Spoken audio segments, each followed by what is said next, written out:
Assalamualaikum warahmatullahi wabarakatuh. Halo semua, perkenalkan nama saya Sinta Nuria. Saya berasal dari Universitas Bina Bangsa yang saat ini sedang mengikuti program pertukaran mahasiswa di Universitas Muhammadiyah Bengkulu. Nah, video ini dibuat untuk memenuhi tugas dari mata kuliah Tata Kelola Teknologi Informasi. Di sini, saya akan sedikit menjelaskan tentang pengendalian internal dalam organisasi. Nah, kalian semua udah pada tahu belum sih pengendalian internal itu seperti apa? Kalau misalkan belum, simak videonya. Oke teman-teman, langsung saja. Sebelumnya teman-teman udah pada tahu belum sih tentang pengendalian internal itu mencakup apa saja dan bagaimana dan tujuannya untuk apa? Gitu. Jadi di sini ya teman-teman, pengendalian internal dalam organisasi itu merujuk pada serangkaian proses, kebijakan dan praktik yang dirancang untuk memastikan bahwa tujuan organisasi tercapai secara efisien dan efektif dan sesuai dengan hukum dan peraturan yang ada teman-teman. Kemudian di satu sisi pengendalian internal dalam organisasi itu mempunyai tujuan. Di sini yang pertama itu ada perlindungan aset teman-teman. Maksud dari perlindungan aset di sini adalah langkah yang diambil untuk menjaga nilai dan integritas aset perusahaan, termasuk properti fisik, data, dan kekayaan intelektual lainnya, teman-teman. Kemudian, pengendalian internal ini membantu mencegah kerugian atau kerusakan yang mungkin terjadi akibat pencurian ataupun kerusakan dari kejadian yang tak terduga lainnya, teman-teman. Kemudian ada akuntabilitas. Nah, akuntabilitas di sini untuk memastikan bahwa laporan keuangan yang dihasilkan oleh organisasi adalah akurat, andal, dan sesuai standar akuntansi yang berlaku, teman-teman. Nah, kenapa harus kayak gitu, teman-teman ya? Karena akuntabilitas ini membantu untuk mengidentifikasi dan memahami bagaimana sumber daya yang digunakan dapat mencapai tujuan organisasi, teman-teman. Nah, sehingga meminimalisir adanya penyalahgunaan sumber daya seperti itu. Kemudian ada keandalan informasi. Nah, keandalan informasi ini mencakup pada kepastian bahwa informasi yang dihasilkan dan digunakan oleh organisasi adalah akurat, dapat diandalkan dan sesuai dengan kebijakan serta standar yang berlaku, teman-teman. Nah, keandalan informasi ini sangat penting karena informasi yang salah atau tidak akurat dapat menyebabkan pengambilan keputusan yang buruk, merugikan operasional bisnis, bahkan dapat mengakibatkan kerugian operasional, teman-teman. Seperti itu.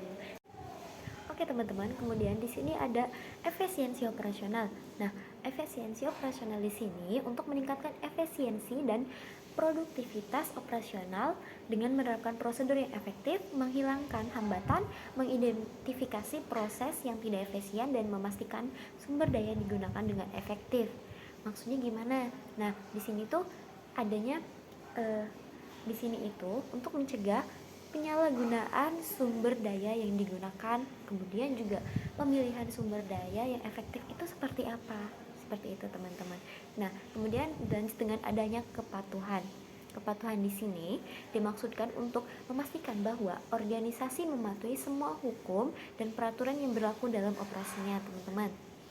Nah, ini mencakup kepatuhan terhadap peraturan industri, hukum, dan perundang-undangan lainnya yang berkaitan dengan operasinya. Itu teman-teman. Kemudian ada pencegahan penipuan dan penyalahgunaan. Nah, di sini kenapa adanya pencegahan penipuan dan penyalahgunaan? Agar mengurangi resiko dan penyalahgunaan aset. Nah, ini melibatkan penerapan kebijakan dan prosedur yang dirancang untuk mengidentifikasi dan mencegah potensi tindakan yang tidak etis atau ilegal. Maksudnya di sini itu untuk mencegah adanya penyalahgunaan aset, teman-teman. Maksudnya tuh penyalahgunaan aset dari orang-orangnya, teman-teman. Kayak misalkan takutnya disalahgunakan untuk hal-hal yang tidak etis dan ilegal. Seperti itu.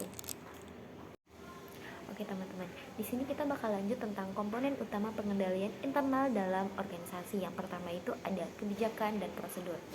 Jadi organisasi itu harus mengembangkan dan menerapkan kebijakan dan prosedur yang mengatur operasi dan melindungi aset teman-teman. Nah, kebijakan dan prosedur ini pula termasuk pedoman tentang pengelolaan keuangan, pengadaan, dan manajemen sumber daya manusia, dan kebijakan keamanan. Kemudian dilanjut dengan pemisahan tugas.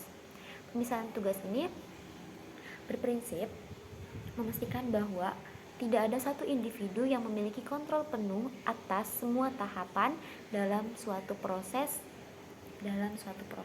Nah, ini tuh mencegah penyalahgunaan kekuasaan. Contohnya itu kita bisa ambil dari kita bisa membedakan antara penerima uang dan pencatat transaksi keuangannya. Nah, kenapa harus seperti itu? Karena untuk mencegah adanya penyalahgunaan kekuasaan. Kemudian untuk mencegah adanya kesalahan-kesalahan yang tidak terduga. Kemudian ada pengawasan dan evaluasi. Nah, organisasi ini harus memiliki mekanisme pengawasan yang efektif untuk memastikan bahwa kebijakan dan prosedur diikuti dan aset itu dilindungi. Ini bisa melalui audit internal ataupun eksternal, teman-teman. Seperti itu. Kemudian ada rekonsiliasi. Rekonsiliasi itu melibatkan pembandingan dan penyeimbangan data dan transaksi untuk memastikan kekuatannya, keakuratannya. Seperti itu. Nah, kita juga bisa ambil contoh dari misal validasi ganda pada transaksi keuangan oleh dua individu yang berbeda untuk memastikan keduanya itu akurat. Karena kalau misalkan satu orang itu tuh bisa menipu gitu loh teman-teman. Saya bisa menipu. Ini tuh gini loh. Padahal harusnya seperti itu. Oke, baik teman-teman, di sini ada komponen yang terakhir yaitu keamanan fisik dan logis. Nah, keamanan fisik dan logis ini melibatkan perlindungan fisik dan keamanan sistem komputer, jaringan, serta data elektronik. Nah, caranya itu adalah bisa melalui penggunaan kunci, alarm, dan keamanan fisik lainnya, sehingga semua aset itu terlindungi dan tidak semua orang itu bisa mengakses aset-aset yang organisasi itu punya. Seperti itu. Oke, selanjutnya adalah poin-poin mengapa kita harus menggunakan pengendalian internal dalam organisasi. Nah, yang pertama itu pengendalian internal dapat meningkatkan efisiensi operasional dan mengurangi resiko-resiko kerugian. Sama aja kayak tujuan-tujuan yang tadi kita bahas, teman-teman. Kemudian yang kedua itu ada membantu mencegah penipuan, kesalahan, dan penyalahgunaan dalam organisasi.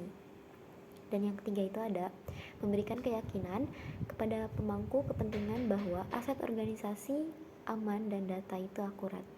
Maksudnya dalam penggunaan pengendalian internal ini sudah pasti kita tuh menggunakan data yang akurat dan pasti aset-aset organisasi itu terlindungi. Seperti itu.